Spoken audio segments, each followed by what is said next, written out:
What is going on, guys? Today we're back with another Torchlight Infinite video, and today I wanted to go over a no-cost, zero investment farming strategy for you to make good currency so that you can get those much needed upgrades for your character that you need. This is like time restraint to tier 7 and tier 8s. Is the only place you're going to be able to do this current farming strat. So we're going to jump over to the Google document just so that I can show it real quick. This will be linked down in the description below. So we'll get over there. We'll just look at it real quick. That way you can see what it looks like. And then we'll go in game and I'll show you how to set this up. All right, now that we're in the Google document, you can see right here, I'll have, like I said, I'll have this link down below in the description.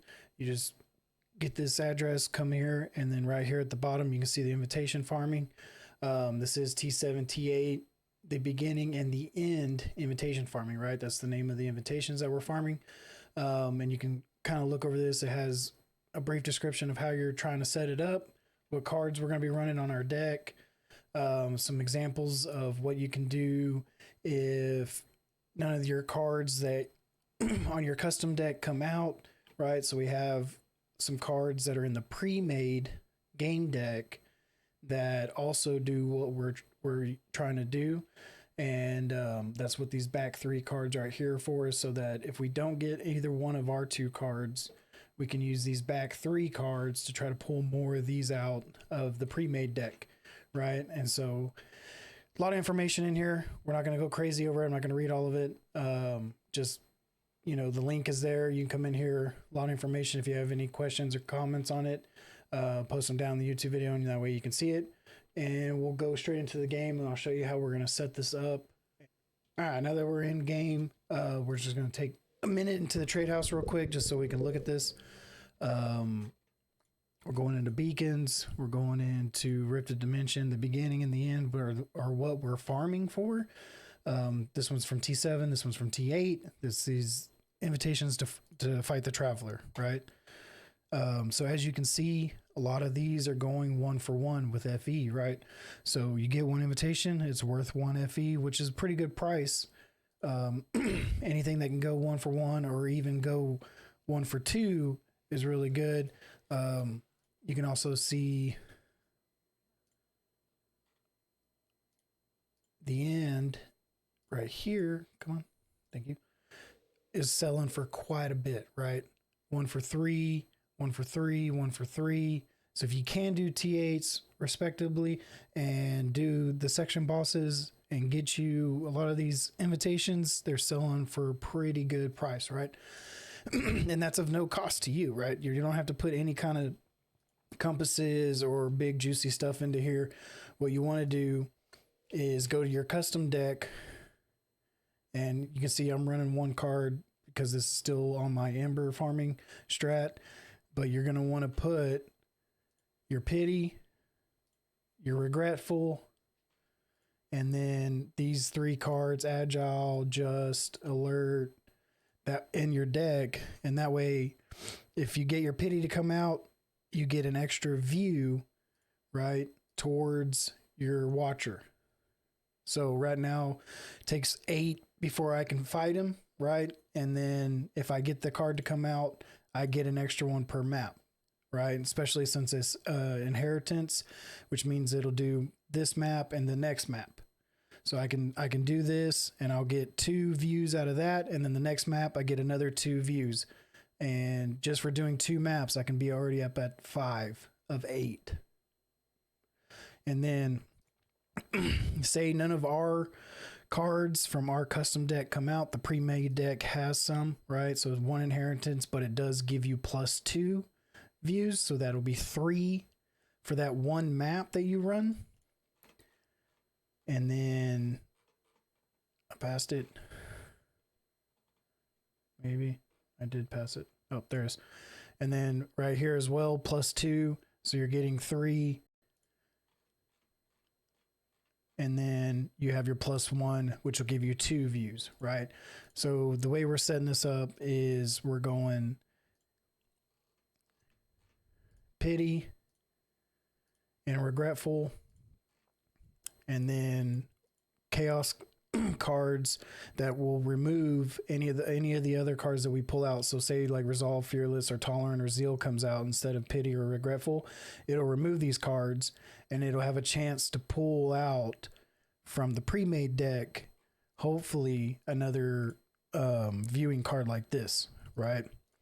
There is a certain way that you want to run these. If you happen to get both of these to drop on your maps whenever your cards come out, right? So inheritance means that it'll do this card and then it'll do whatever card you do next, and it'll give you, you know, the same, they'll stack. Whereas regretful is, see, it says memory and it has 5. And basically what that's going to do is every time you use that card, it's going to move to another spot, or it could stay in the same spot. But like you click on it, you run that map, and then when you come back and you're selecting maps, it will either have been in the same spot or it'll move to another empty card slot, and you can run it again and then run it again up to 5, right? So the way you want to do this, if you get both of them to fall, is you want to run your pity first. That way you get your +1 and its inheritance of 2. So this one and then the next card, and then you'd run your regretful and you'll get a +1. And since the pity card played over, you now get a +2, which is going to stack really, really, really fast. You're going to be going through your watchers like crazy, dropping invitations. And then, like I said, you're just trying to farm invitations. We're not going for crazy kills. We're not doing, you know, crazy anything else. We're not trying to stack compasses to make it juicy. We're not doing any of that. We're just going in, killing everything that we need to kill to set up our league mechanic right? So we get all of our league mechanic choices, kill the boss, go to the next map, run it, kill the boss, go to the next map. As soon as we get 8, we're running our watchers, we're dropping our invitation, and then we're going right back into it.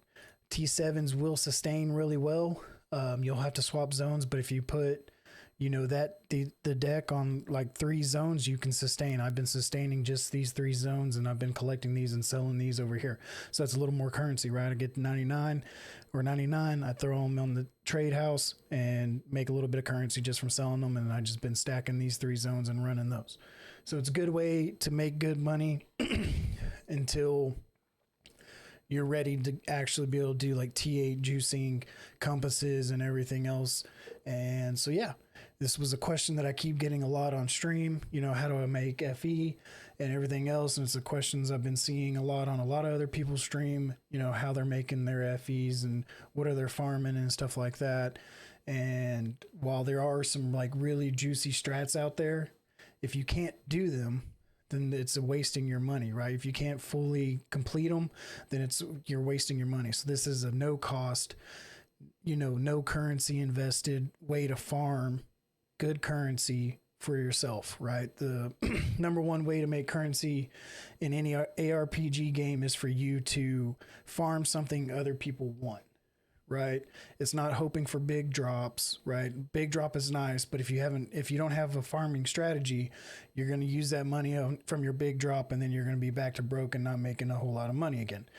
You want to be farming something people want, right? And a lot of people are playing Moto this league, and he's a boss killer, and so invitations are something that people want, right? They want to go fight travelers. They want to get those crazy infinity belts or something like that.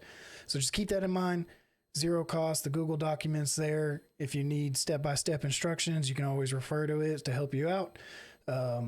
Much love. Make sure that you like, subscribe, and I'll catch you on the next one. We do have an update on the Google document for the league mechanic on how you want to set it up to make the most, you know, FEs out of it as possible, or just a good base average of 3 to 4 every time you go and run it.